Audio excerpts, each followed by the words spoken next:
जय साईनाथ। साईनाथ कहते हैं कि मेरे बच्चों, जब कभी तुम कोई कार्य करते हो और उसमें सफल नहीं हो पाते हो तो तुम्हारी वो जो असफलता होती है वो एक घटना की तरह होती है।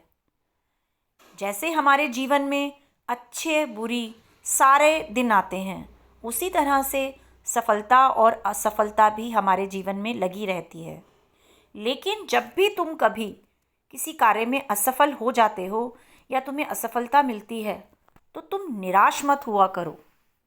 तुम ये सोच रखा करो कि कोई बात नहीं, मैंने प्रयास तो किया था और अगली बार से तुम्हें एक सबक मिल जाएगा कि जो मुझे असफलता मिली है, मुझे अब और अच्छी कड़ी मेहनत करनी है और आगे बढ़ना है।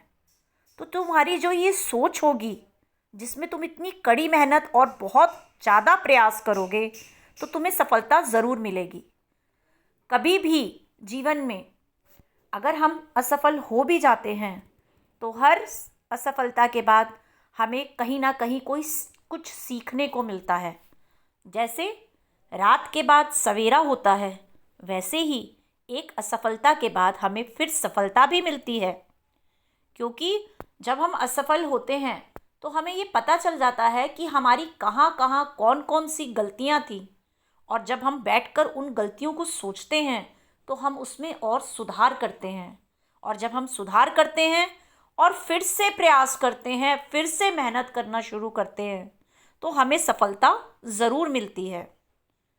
और फिर हमें जीवन में ये भी मिलता है सीखने को कि कभी भी असफलता मिलने पर हमें निराश नहीं होना चाहिए। बहुत सी चीज़ें होती हैं जहाँ पर हमें कभी सुख मिलते हैं, कभी दुख मिलते हैं, लेकिन दुखों के बाद भी हमें सुख मिलते हैं। यही सोचकर हमें आगे बढ़ना चाहिए और अपने भगवान पर हमें पूरा विश्वास रखना चाहिए। और कभी भी हमें प्रयास करना नहीं छोड़ना चाहिए, मेहनत करनी नहीं छोड़नी चाहिए। क्योंकि ये भी बोला जाता है कि मेहनत का फल हमेशा मीठा होता है। तो जब भी कभी तुम्हारे जीवन में असफलता तुम्हें मिले तो और कड़ी मेहनत करो। जितनी कड़ी मेहनत तुम करते जाओगे, तुम खुद देखोगे कि उसका फल तुम्हें कितना मीठा मिलने वाला है। हमेशा खुश रहो, हमेशा हंसते रहो। जय साईनाथ।